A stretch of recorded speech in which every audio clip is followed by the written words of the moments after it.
entre las tres personas que estamos aquí podamos hablar algo sobre lo que hemos comentado antes, un poco de pasada, la novela del Capitán Cautivo, que está incluida dentro del Quijote, y la relación de Cervantes con Vélez, de la cual también hemos tocado algunas pinceladas anteriormente en la conferencia de Pilar.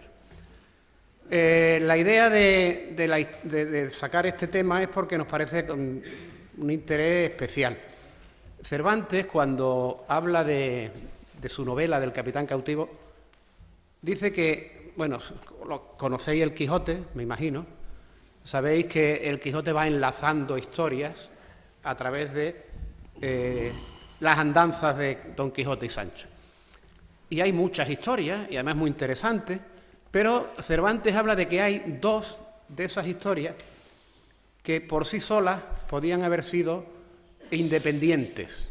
Dentro del Quijote él habla de dos que podían haber sido, por entendernos, novelas ejemplares. Y habla de El curioso impertinente y de El capitán cautivo. Esas dos novelas tienen entidad en sí mismas, porque son historias que independientemente del Quijote se podrían entender. El curioso impertinente se publicó hacía ya algún tiempo, pero El capitán cautivo había permanecido se publicó de forma independiente. El capitán cautivo había permanecido sin que nadie se preocupara de sacar ese tema a colación y de presentarlo como una novela independiente. Y se le ocurrió a Antonio Jiménez, que por eso está aquí, entre otras cosas. Y se le ocurrió hacer una edición. Al final se han hecho dos, se hicieron dos, una primera y otra segunda, que es de la que vamos a hablar hoy, con ilustraciones de Eugenio Chicano. Y se ha rescatado, según entiendo yo, una novela que funciona independientemente del Quijote. Y tiene su importancia porque, ya digo, el mismo Cervantes la reconocía como una de las dos obras que podían entenderse así. Os quiero presentar rápidamente, digo rápidamente porque podríamos estar hablando de cualquiera de los dos mucho tiempo, pero voy a dar unas pinceladas por si alguno no lo conoce. Un poco de atrevimiento por mi parte, porque quizás ellos son más conocidos que yo, pero bueno, os lo comento rápidamente. Eugenio Chicano Navarro es pintor, es un representante del realismo crítico y realismo social en sus inicios, un muralista, excelente muralista, un representante de la pintura del pop en España, de los más importantes que existen. A pesar de que ya tiene 80 años Eugenio, sigue siendo... No, cumplo Navidad. Uy, bien, perdón. Oiga, pero bueno, oiga. los va a tener. El 24 de diciembre a las 11 de la noche, por una hora no soy el Mesías verdadero. Lo que yo más destacaría es su modernidad en su pintura. Es decir, que es un hombre que va por delante de muchas tendencias artísticas actuales, está dentro de la vanguardia, ¿no? En sus obras pues se ven influencias importantes, pero, influencias importantes de esta modernidad me refiero. El cine, por ejemplo, puede ser un elemento a destacar dentro de la concepción de sus obras, pero además no se ha quedado en la pintura. Él también ha sido director de la Fundación Picasso Málaga, tiene un fuerte compromiso social y cultural y ha participado en numerosas iniciativas culturales, tanto de la provincia como aquí en Vélez también, porque él tiene una fuerte vinculación con Vélez. Su familia procede de aquí y él ha estado viviendo mucho tiempo en Vélez y, hablando con su mujer, decía que tiene muchas características de los veleños, que se le notan en Málaga, se le nota que tiene un poco de influencia veleña, ¿no? Y sobre todo también quiero destacar la vinculación que tiene con el CEP. Siempre que le hemos pedido participar en alguna de nuestras actividades, siempre ha estado dispuesto y yo se los quiero agradecer muy especialmente. Recuerdo del magnífico cartel que nos hizo para las jornadas de García Lorca en Granada, cómo vino allí, cómo nos lo explicó, y siempre que hemos pedido que participe con nosotros y colabore con nosotros ha estado dispuesto. quiero agradecerle esa participación y quiero agradecerle que esté hoy aquí para hablarnos de estas ilustraciones del Capitán Cautivo. Antonio Jiménez González, pues también les quiero agradecer su presencia aquí, porque Antonio Jiménez, Antonio Jiménez yo creo que en Vélez todo el mundo lo conoce y en parte del extranjero también, porque es verdad que lo ha recorrido casi todo. Yo lo definiría, y ahora si acaso lo matizamos, como veleño, comarcalista, global, osado e inquieto. No está mal. No está mal. Digo lo de veleño porque es verdad que Antonio es muy veleño, es Plaza de las Carmelitas y Antonio Jiménez. Comarcalista porque él fue uno de los inventores, y digo bien, inventores, de la comarca de la Sarquía, del Centro de Estudio de la Sarquía. Entre comillas. Bueno, global porque él siempre maneja en sus planteamientos la situación mundial y siempre la está relacionando. Osado, porque ya lo veréis, en cómo se mete en berenjenales que cualquiera diría, yo aquí no entro ni de puntilla, y él se mete y entra. Inquieto, porque siempre está buscándose alguna cuestión. Esto es su virtud y yo creo que es su principal defecto también, esa inquietud. Porque esa misma inquietud de estar buscando cosas continuamente le hace ir punteando sin profundizar quizá demasiado. En algunas cosas sí. En esta, por ejemplo, ha profundizado. En esta del tema de Cervantes ha profundizado. Menos mal. También ha sido promotor y editor de numerosas publicaciones periódicas.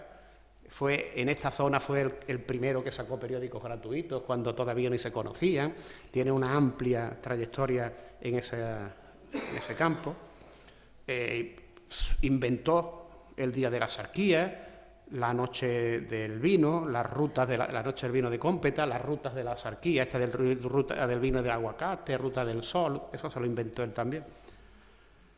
Pero sobre todo, yo diría que es un polemista, a él le encanta polemizar sobre cualquier cosa. Tú le das un argumento y él, sí, está muy bien, pero además podíamos mirar tal y tal, y te lo argumenta también y a él le encanta, esas cosas le encantan.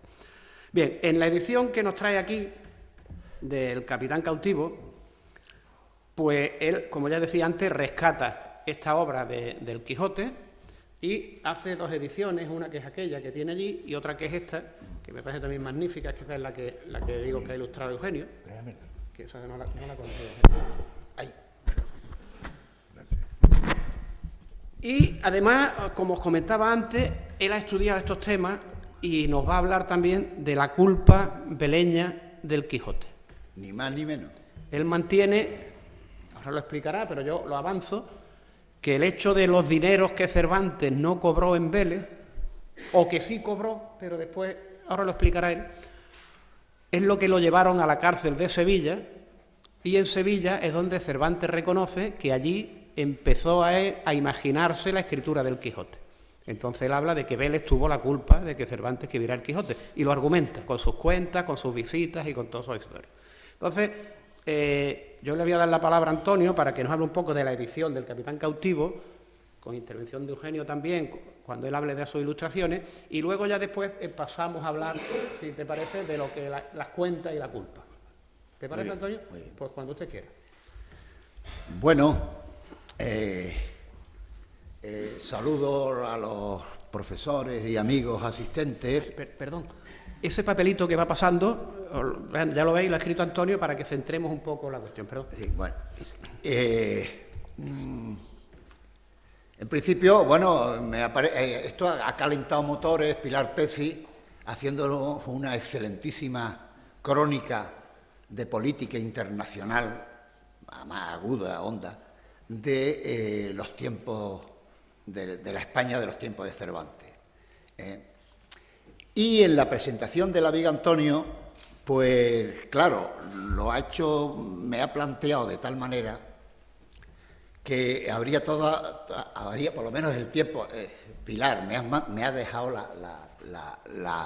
la mosca por aquí, pero vamos a ver si cambia. No la había traído Pilar, A ver si cambia de sitio. Y entonces, y claro, habría mucho material, porque me ha puesto unos calificativos y tal que me parecen excelentes y acertados, pero vaya, todo eso tiene su explicación. Yo me quedaría en uno, en principio, y es osado. Y osado en muchas cosas de mi vida, claro, pero sobre todo la máxima osadía con la que yo me he atrevido a enfrentarme, desde luego, es a atreverse a meterle el bisturí, ni más ni menos, que a la obra cumbre de la literatura, no solamente española, sino universal y además la primera del género, ¿no? Claro,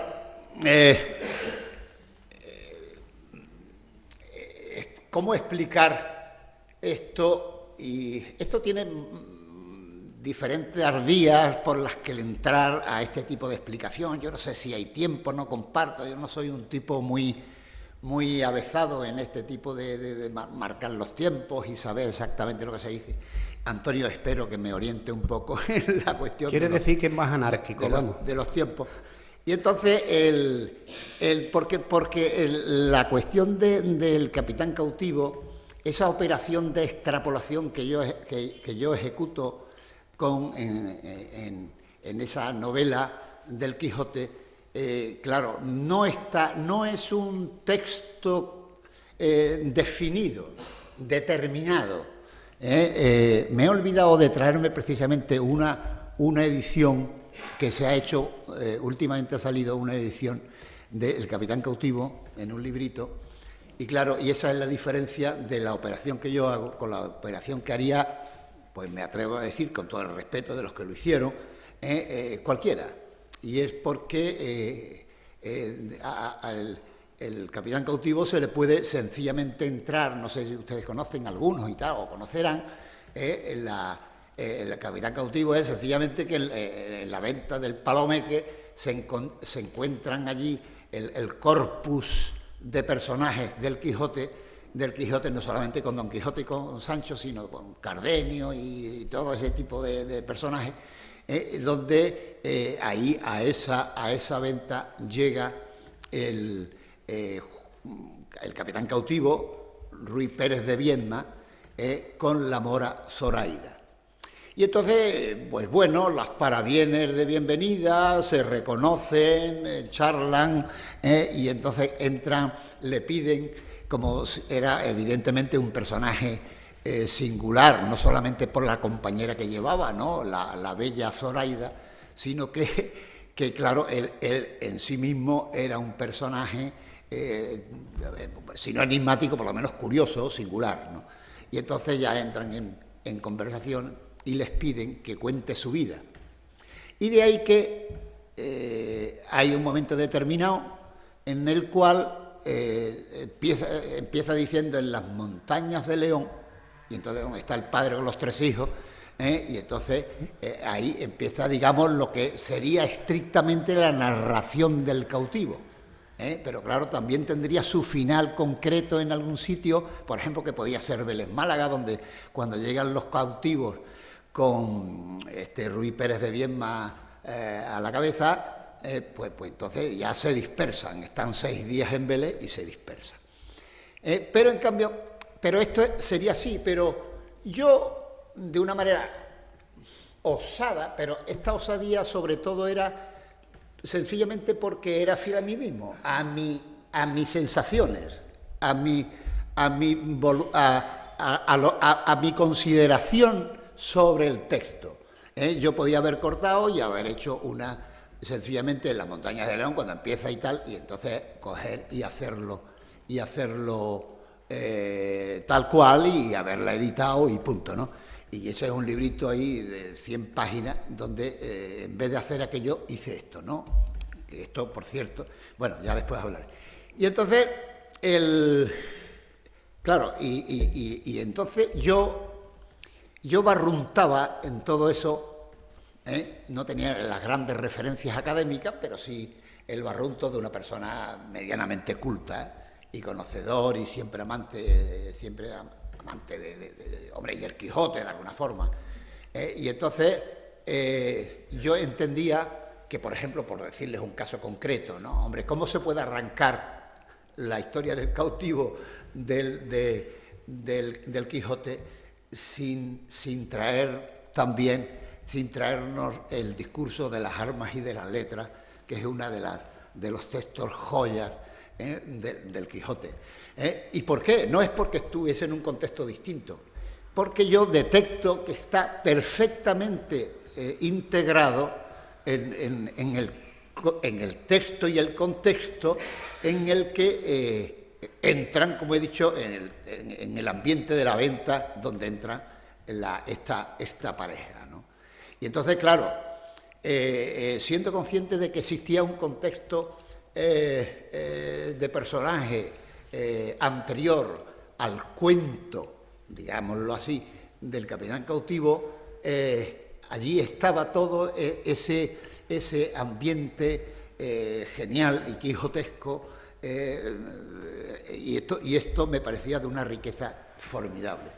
Después he podido comprobar que hice una operación realmente, esto incluso ya tarde, he podido, porque esto se publicaba en 1998, después he podido comprobar que hice una operación realmente sorprendentemente acertada, no solamente porque traje el cautivo, extrapolo el cautivo con toda la riqueza quijotesca, sino que también incluso con la técnica del propio Quijote. Como todos sabemos, el Quijote es es libérrimo en el sentido de los temas, de enlazar los temas, las historias, las locuras de Don Quijote y las sandeces, como diría Cervantes, de Sancho, con 1000 anécdotas e historias que Cervantes va interpolando, aunque algunas destaquen, como son las dos obras a las que se refería Antonio anteriormente, y ahora les leeré el fragmentito en concreto.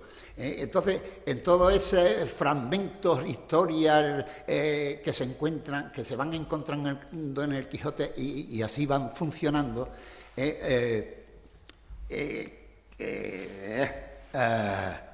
bueno, entonces yo efectivamente he podido saber a través de los años que es esta misma, no saber ya, sino saber por lo del Quijote que he explicado, con esa fragmentación interrelacionada, que era un poco la técnica textual de Cervantes. Pero curiosamente, precisamente por hacer esa operación que yo decía de no solamente sacar del Quijote la historia escueta de la narración del cautivo, sino entonces así también hacía un poco como Cervantes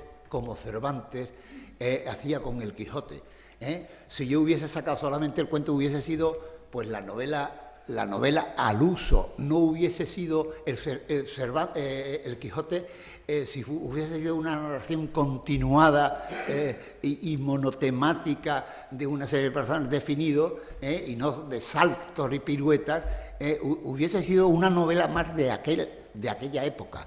El Quijote se distingue precisamente por ser eso, la novedad de la libertad de jugar y conjugar situaciones distintas y vivencias, ¿no? Y entonces, con el tiempo, caigo en la cuenta, ya se habían adelantado, pero claro, se habían adelantado los sabios, los que sabían realmente, profundamente estas cosas. A mí yo me lo he tropezado después con muchos años y he llegado a la convicción de que efectivamente tenía el capitán cautivo que yo edito, realmente tiene esos dones del Quijote, es decir, textos y fragmentos distintos al margen, complementarios, pero distintos, situaciones distintas de la estricta narración del cautivo. Y entonces, que son los discursos de las armas y de las letras, las conversaciones de los personajes en la venta, y después incluso la deriva de otros encuentros cuando se marchan de Vélez, otra vez en la venta, donde se reencuentran el padre del cautivo con su... el cautivo se reencuentra con su padre y con uno de sus hermanos. Entonces, bueno, pues realmente todo esto, he citado esto de los sabios en el sentido de que ya se adelantó Cristóbal Cuevas, que sin duda lo conocerán ustedes. Yo creo que no hay duda de que es el hombre que en el mundo de la literatura es principal en la Universidad de Málaga.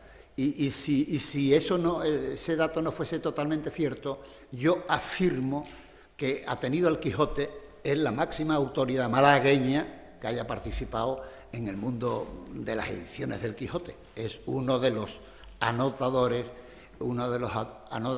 precisamente de esos, y sobre todo la principal edición de ni más ni menos que Francisco Rico, ¿no? Entonces, ya se adelantaba él cuando yo no estaba en esas preocupaciones o en esas convicciones o conocimientos, ya se adelantaba él precisamente en la presentación del Capitán Cautivo en la Feria del Libro de Málaga, con este textito que dice, yo puedo decirles a ustedes que la lectura de esta novela, El Capitán Cautivo, tal y como la presenta Antonio Jiménez, es una lectura apasionante. Todo lo que es la maestría increíble que tiene Cervantes en la técnica de hacer una novela está aquí perfectamente recogido. Esto, para un filólogo profesional, es un experimento que realmente me interesa profundamente y es lo que me ha hecho aceptar escribir el prólogo del libro, porque efectivamente él es el que hace el prólogo del libro. Bueno, para no comer mucho tiempo antes del espacio de Chicano, de Eugenio, del amigo Eugenio, entonces diría que cuando en 1998 la Diputación de Málaga publicaba El Capitán Cautivo, pues no crean ustedes que yo mis aspiraciones, mi ambición, mi ilusión fuese, lo consabido, ¿no?, en estas cosas, en estas lides del mundo de los libros, que es el hecho de tener muchos lectores y tal, ¿no? A mí esa era una dimensión que se me escapaba. A mí mi ambición era precisamente el hecho de que de alguna manera viniese la confirmación del trabajo bien hecho. Hombre, dada la osadía de haber hecho una operación quirúrgica con ni más ni menos que con el Quijote. Y esto, como simplemente con lo que les he leído, pues ya, digamos, me vinieron prontamente. También hay un detalle, una tipo anécdota, ¿no?, que sería interesante, y es que cuando se publica este libro a los pocos meses, o de inmediato al mes o tal, ¿no?, resulta que me llega la noticia del primer congreso sobre Cervantes en Andalucía, el primero sobre Cervantes en Andalucía. Y mi libro, que versa fundamentalmente sobre Cervantes en Andalucía, claro, estaba recién llegado.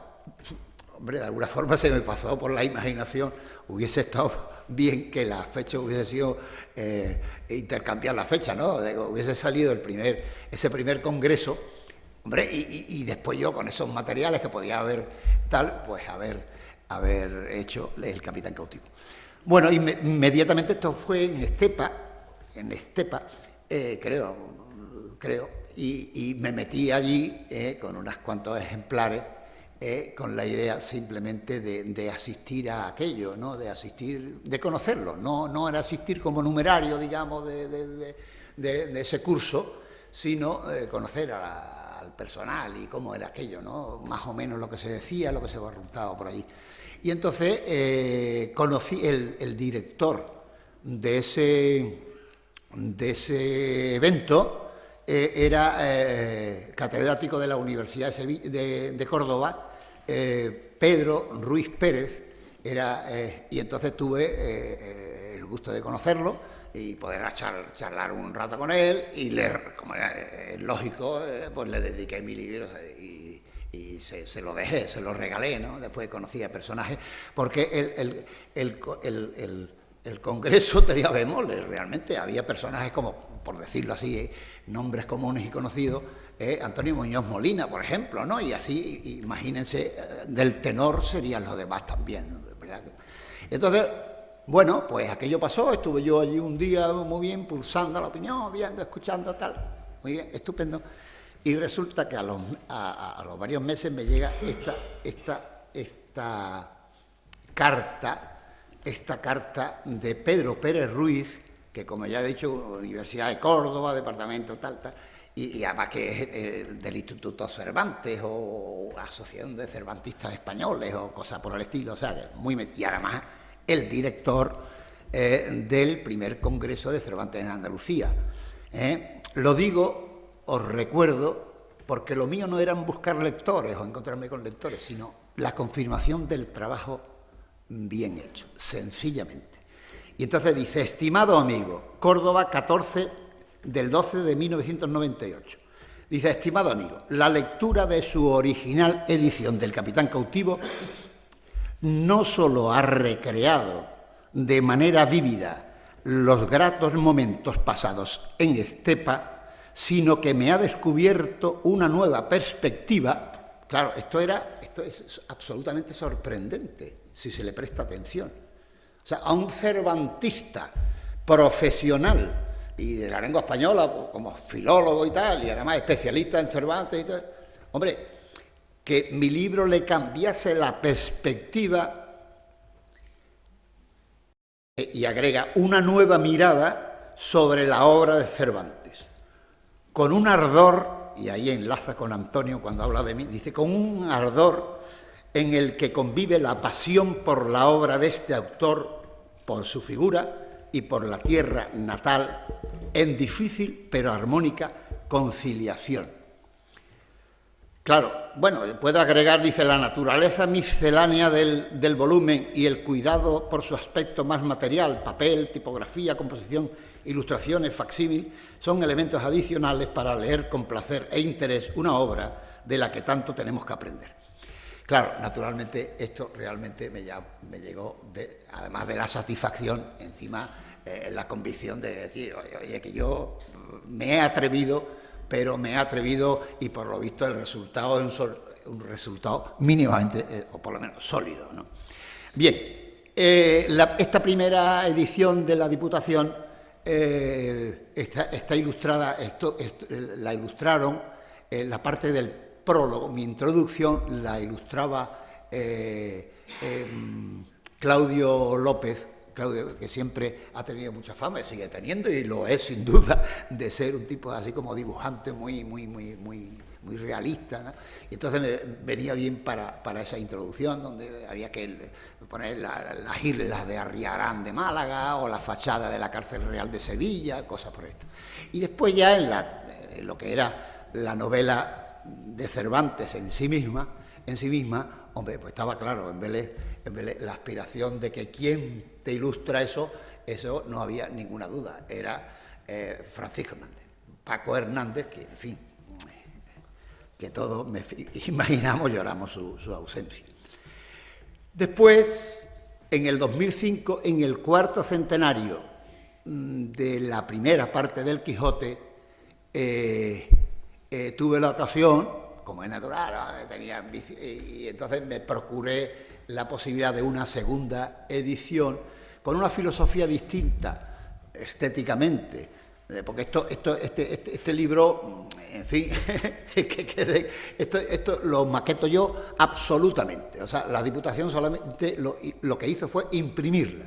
La maqueto absolutamente, todos los colores, tal, y por dentro las ilustraciones, todo lo hago yo. Y entonces era con la idea en el 2005, la idea es de hacer una especie de edición más al uso, más con que tuviese más gala, que tuviese más categoría estética de materiales y de cosas, ¿no? Y entonces la Casa Larios en última instancia fue la que patrocinó esta edición que salió y que es la que ustedes tienen. Y, claro, para esta y entonces, ¿quién ilustraba esta segunda edición? Pues me parece, y les afirmo, de que tampoco tuve dudas. Yo siempre he estado muy relacionado con la pintura malagueña, no solamente beleña, sino malagueña. Los Henry, los Alberca, los Brickman, tanta gente, amigos, Grupo Palmo, todo eso, todos muy amigos y tal, ¿no? Y en Vélez, claro. Pero había un personaje del mundo, dentro del mundo del arte, que por una serie de detalles me parecía el que yo tenía que aspirar a que él accediese a ser el ilustrador. Porque, bueno, estaba vinculado con Vélez, era malagueño y estaba familiarmente vinculado con Vélez. Pero no solamente por eso. A mí lo que me llamaba la atención de este personaje, de este artista, era el hecho de que era un hombre cosmopolita y además ilustrado. Y si algo le faltaba, dentro del contexto de lo que es el arte en Málaga, el hombre ilustrado y cosmopolita, aparte de su arte, que ya ha cantado el amigo Antonio Serralbo. Y además, si a eso le faltaba algo, precisamente, una persona que había habitado y vivido la Italia que enamoró a Miguel de Cervantes. Bueno, pues llegado hasta aquí, pues entonces podemos, Eugenio Chicano. Gracias, Antonio. Se me ha olvidado, después de escucharlo, que otro de los calificativos que podíamos definirlo dentro de su osadía, precisamente por esa osadía, es la inmodestia de Antonio. Es decir, reconoce y que su trabajo está bien hecho. Y me parece yo no. Bueno, yo esperaba, perdona, yo esperaba que los que saben, la autoridad académica, soltase algo para yo orientarme, perdona. Pero lo ha soltado. No, yo soy un humilde hombre de pueblo y siempre lo he ejercido y lo he tenido perfectamente claro. Yo tienen que hablar los demás. Ahora, eso sí, lo que sí es verdad, y les voy a aclarar lo de Antonio, y es que en Vélez puede parecer una osadía. ¿Saben ustedes por qué? Porque en Vélez nadie tenía ni idea de todo esto. O sea, ya han pasado 17 años y bueno, yo de vez en cuando he escrito, tal, he dicho, incluso alguna que otra charla, pero nada.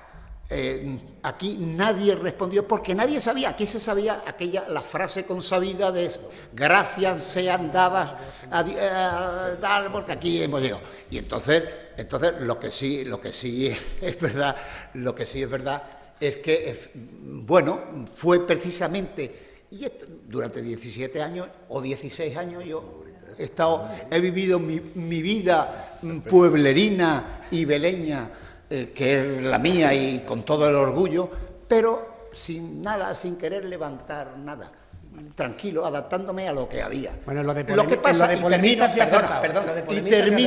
y termino, en lo de polemista sí ha acertado. Sí, y termino diciendo que es verdad que cuando el ayuntamiento el año pasado se propuso hacer una sala Cervantes, como es natural, relacionada con Vélez, como es natural, sobre mi obra, que era lo único que había, ¿no? Pues eso es verdad que, además, una instalación magnífica. No estoy tan de acuerdo con el contenido, pero bueno, la instalación es magnífica. Y entonces, pues eso me levantó, digamos, hombre, como es natural, me dio orgullo o satisfacción, y sobre todo que estamos ante el 4º centenario de la muerte de Cervantes. Quiero decir, entre la sala Cervantes en Vélez, que levanta de alguna forma el valor, el tesoro que Vélez patrimonializa, y además el tener ahí la clave del cuarto centenario de la muerte de Cervantes, creo que es una ocasión histórica y magnífica para que Vélez y Málaga puedan poner sobre la mesa el patrimonio que tiene. Vale, esa sala la veremos esta tarde, como ya hemos dicho. Gracias, Antonio. Eugenio. Y perdón, si es que... Sí, creo que sí, ¿no?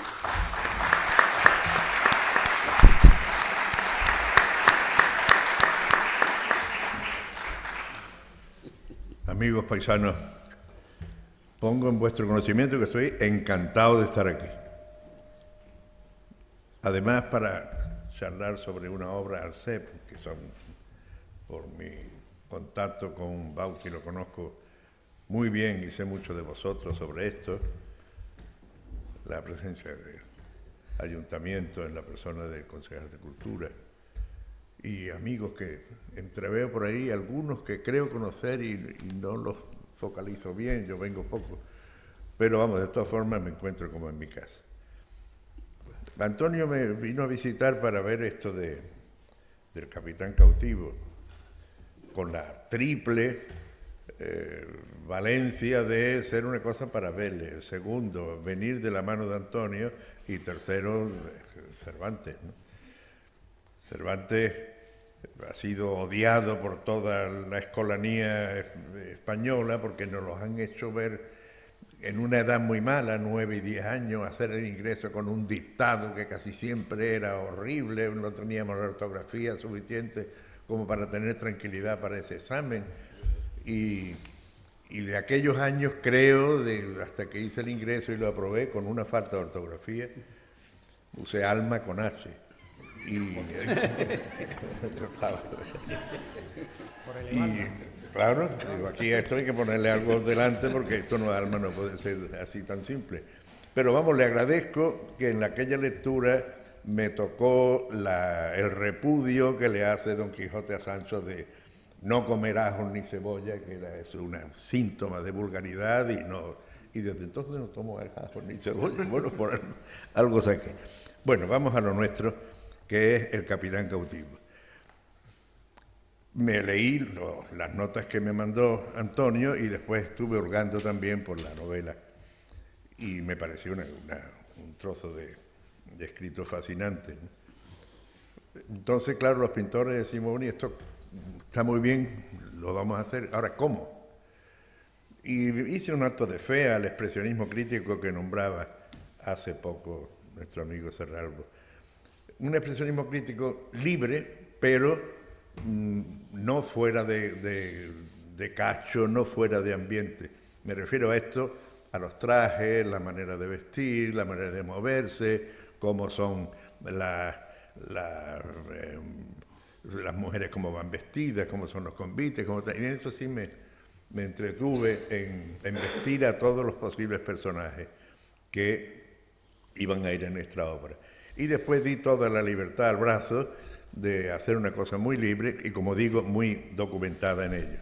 Tienen ustedes aquí la primera portada, que es del Capitán Cautivo, donde la nota explicativa dice de un capitán vestido bien, con borceguíes datilados, qué cosa tan bonita, ¿no? Datilado quiere decir botas moriscas de color de dátil maduro. La precisación también es muy poética, preciosa. Esas son las notas que yo te envié. Sí. Y después el taelí, que es el cinto ancho que sostiene la espada. Y sobre ello estuve construyendo este tipo de personajes. Yo soy buen lector. Yo el Quijote me lo habré leído 2 veces entero y después he picoteado.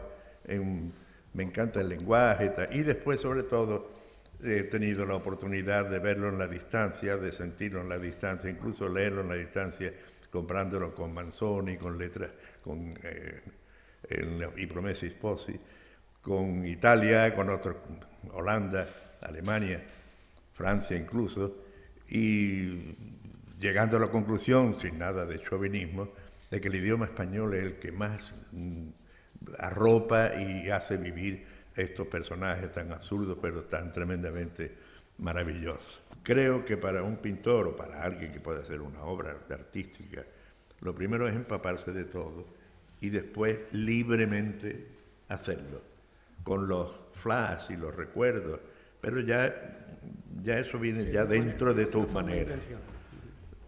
Pero tiene que haberse el sustrato de que tú esto lo tienes visto y lo tienes leído.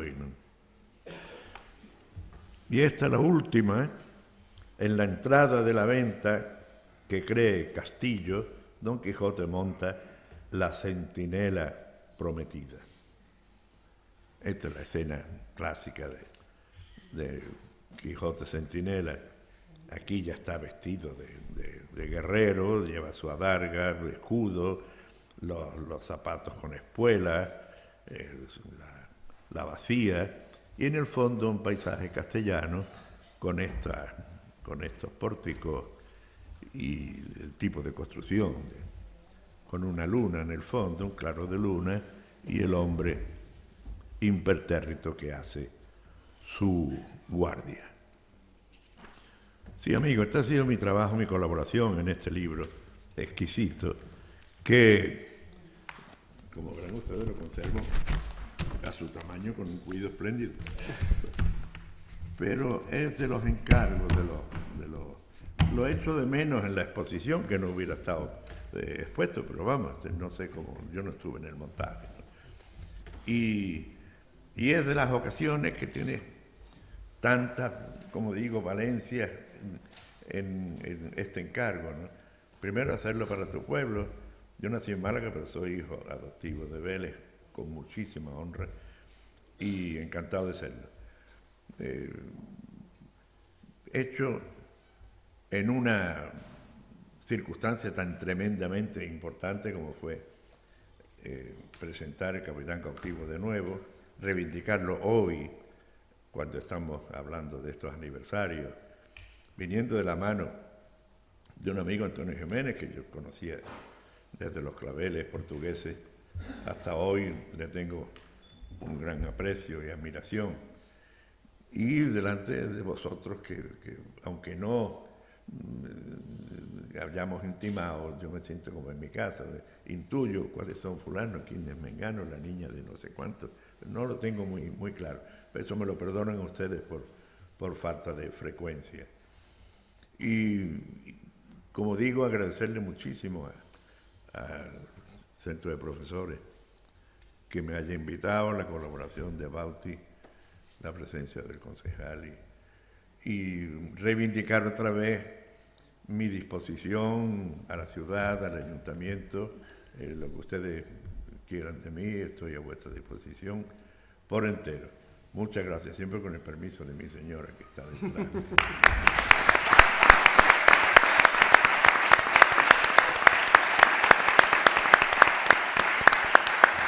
Bien, antes de que Antonio entre en la segunda parte de aquello que hablábamos de la culpa beleña del Quijote, y comentar que sería interesante que hubiera preguntas, que hubiera después algún tiempo para debatir, para preguntar. Yo simplemente quería recalcar dos cuestiones así muy breves con relación al tema del Capitán Cautivo, a la importancia que tiene el Capitán Cautivo.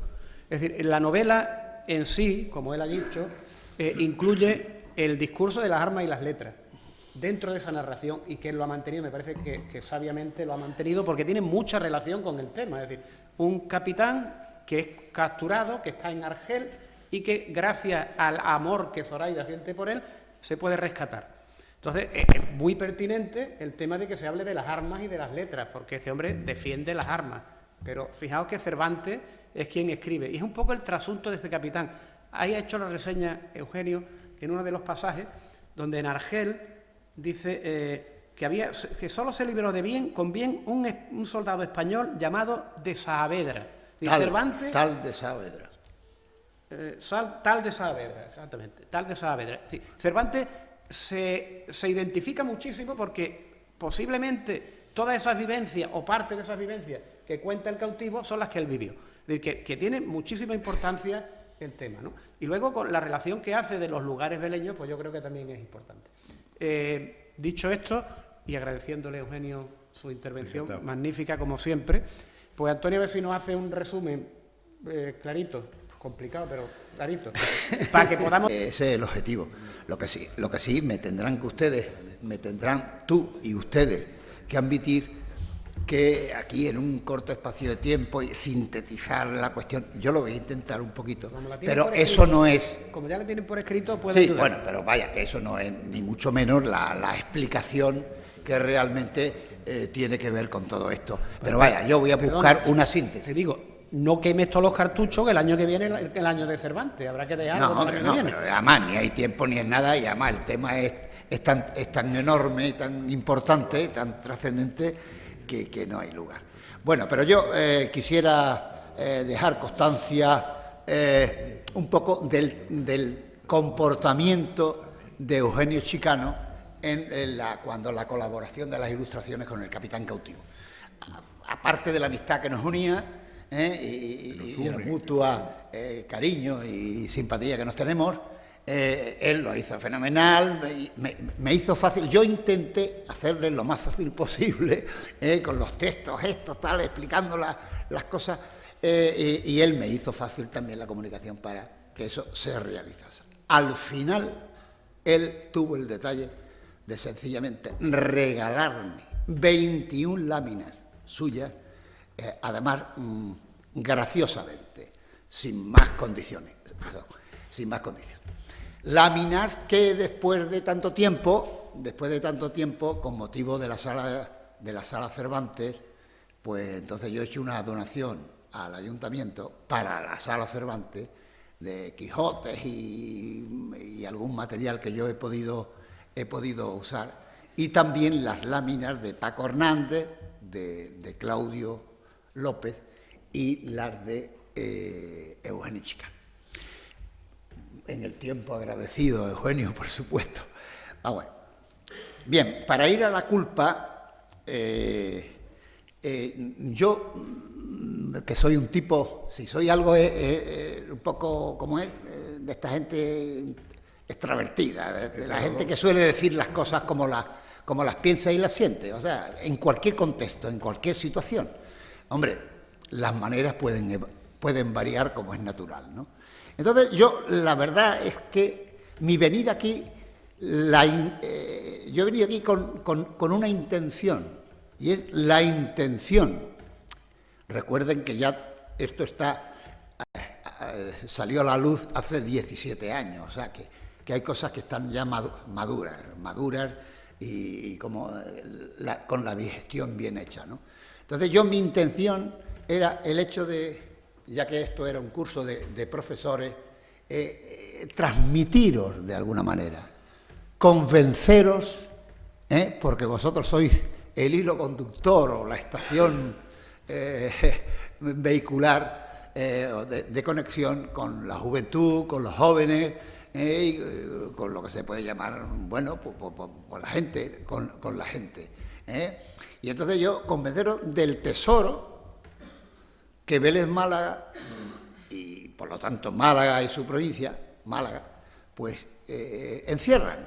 O sea, estamos ante un cuarto centenario del Quijote, de la muerte de Cervantes, en la cual, bueno, pues hombre, cualquier ciudad del mundo, porque por tratarse de una cuestión universal, de valor universal e histórico, pues puede manifestar y celebrar este centenario. Pero pocas ciudades lo pueden hacer singularmente, que tengan un patrimonio importante referido a la obra de Cervantes, a la vida de Cervantes y a su obra. Hombre, evidentemente Sevilla, claro, naturalmente La Mancha, en el sentido literario fundamentalmente, y esa cantidad de pueblos andaluces, por los que en sus dos cometidos con la Armada Invencible, los cobros y tal, o sea, la requisición de trigos y tal, para la Armada Invencible, y después están los cobros atrasados de Felipe II en el Reino de Granada, que es, digamos, lo que nos ocupa, lo que realmente ocupa esta situación, digamos, lo referido a Vélez Málaga y esa culpa en el Quijote. Entonces, Y yo quisiera, bueno, pues yo quisiera que efectivamente tomaran atención con todo esto, y porque claro, decía que cualquier ciudad del mundo pues puede hacer unas dignas celebraciones de estas efemérides de Cervantes y del Quijote, sin duda, pero pocas ciudades tienen patrimonio para que realmente puedan manifestarlo de una manera patrimonial suya, y especialmente Málaga y Vélez Málaga, porque además tiene una dimensión hasta cierto punto de desconocimiento. Todavía no está en el legado absoluto del mundo cervantino y quijotesco, en todas las escalas y dimensiones no está todavía el hecho de esos dos hitos que estoy convencido significan últimamente en el mundo del Cervantes y del Quijote. O sea, yo me atrevo a establecer que desde la biografía de Cervantes, la monumental biografía de Cervantes de Luis Astrana Marín, que es sencillamente definitiva, porque después de ahí han mamado todo el mundo, todos los que han hecho biografía, todo es de Luis Astrana Marín fundamentalmente, hasta la última, que digamos Trapiello, que ha hecho una traducción del español actual. Esos son, digamos, dos hitos importantes en la historia de Cervantes y del Quijote. Bueno, pues entre esos dos hitos, el hecho de detectar de la culpa originaria en el engendro del Quijote en la cárcel real de Sevilla, detectar que es Vélez Málaga, hombre, yo creo que eso es una noticia, es un documento y es una línea conductora de estudio y la imaginación. Y, hombre, sin quitar la importancia tampoco al hecho de que, porque al hecho de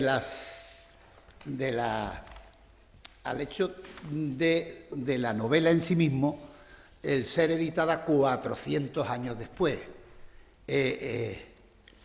Porque lo ha leído Antonio, bueno, Antonio lo ha comentado, ¿no? Yo lo voy a leer lo que decía Cervantes, un fragmento exactamente lo que decía Cervantes, ¿no? Miguel de Cervantes, en el capítulo 44 de la segunda parte del Quijote, escribe: también pensó el Cidi Abete Benengeli, ese conocido, que muchos, llevados de la atención que piden las hazañas de Don Quijote, no la darían a las novelas, la del, entre corchetes, la del curioso impertinente y la del capitán cautivo, y pasarían por ellas o con priesa o con enfado, sin advertir la gala y artificio que en sí contienen, el cual se mostrara bien al descubierto cuando por sí solas, sin arrimarse a las locuras de Don Quijote ni a las sandeces de Sancho, salieran a la luz. Bueno, pues no deja de ser, más allá de mí, que para mí es una satisfacción evidente, obviamente, ¿no?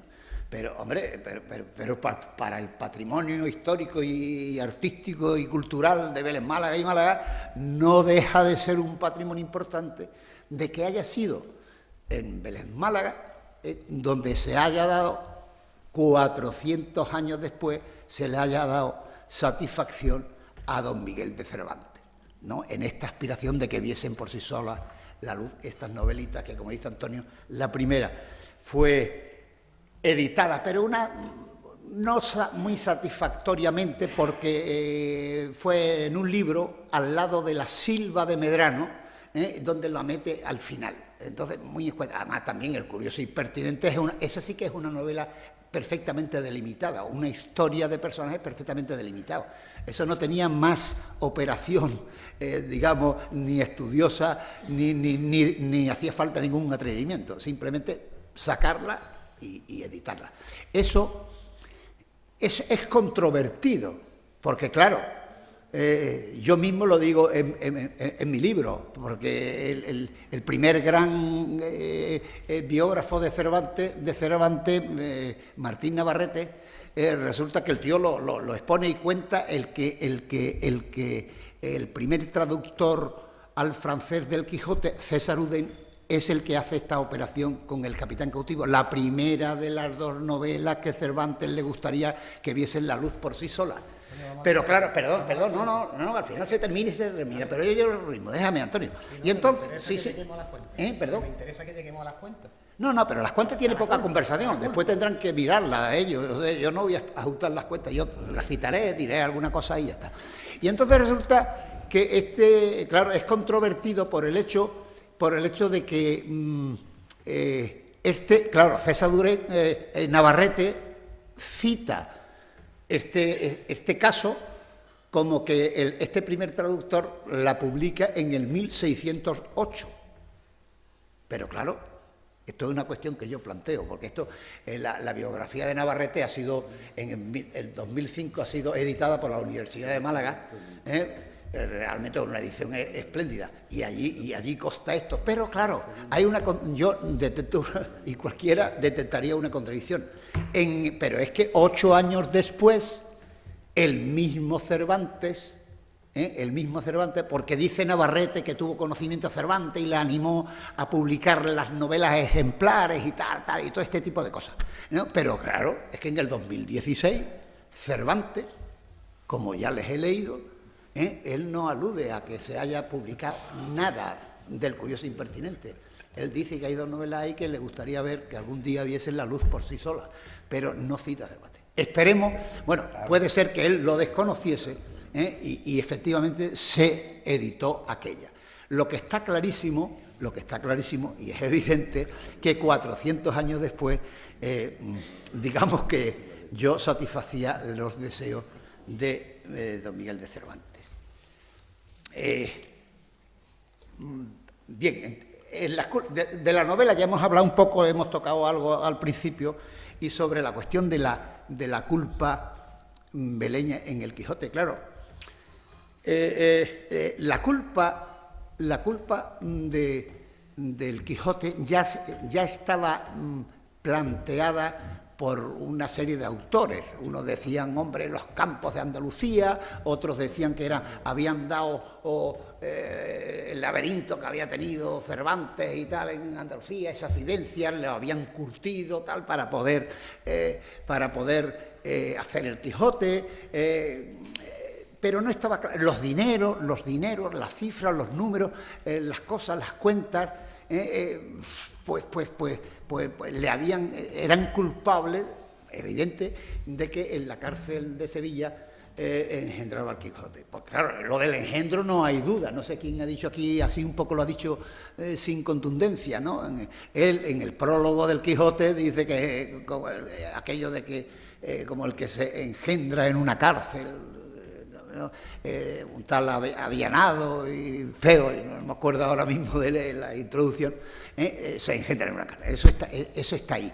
Pero lo que faltaba era ahondar más en esa detección, en ese dónde estaba la culpa originaria, en el zafarrancho de números que significan las cuentas de Cervantes con estas 2 comisiones en Andalucía. Y entonces, claro, yo tuve una ventaja sobre todos los demás,